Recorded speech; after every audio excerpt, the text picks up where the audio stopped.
Promote చేయడానికి ఆయన నిరంతర కృషి పెడుతున్నారు, చాలా వర్క్ చేస్తున్నాం అని చెప్పేసి అంటారా? అసలు ఫ్యాక్ట్స్ కూడా ఆయన వెళ్ళిపోవడం ఏంటి? పర్ క్యాపిటల్ ఇన్కమ్ తగ్గిపోతున్న స్టేట్ మీరు ఇంటర్నేషనల్ గా డావోస్ లో వెళ్ళి మీరు ఏం రిప్రజెంట్ చేస్తున్నారు సార్?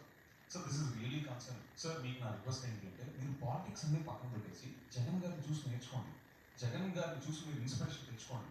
ఆయన స్టేట్కి సంబంధించిన డేటాని ఎట్లా ప్రజెంట్ చేస్తారు, స్టేట్కి సంబంధించిన ఇన్ఫర్మేషన్ ఆయన ఎట్లా షేర్ చేస్తారు, ప్రతి దానికి సోర్సెస్ని అసర్టైన్ చేస్తా ఆయన ఎట్లా కమ్యూనికేట్ చేస్తారు. These are all really essential sir. మీరు ఏపీ బ్రాండ్ని ప్రమోట్ చేయాలంటే మీరు క్వైట్ ఆపోజిట్గా చేస్తున్నారు.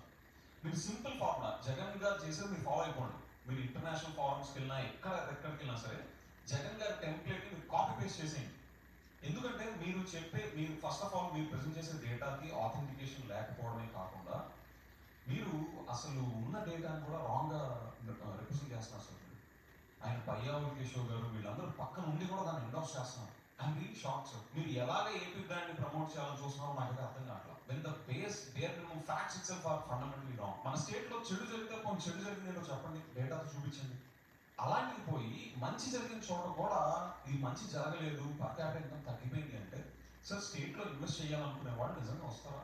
అరే ఇక్కడ గవర్నమెంట్ అంత సీరియస్గా లేదు, పర్ క్యాపిటల్ ఇన్కమ్ తగ్గిపోతా వస్తుందంట అని చెప్పేసి ఇంట్రెస్ట్తో వచ్చే వాళ్ళు కూడా వెళ్ళిపోవడం.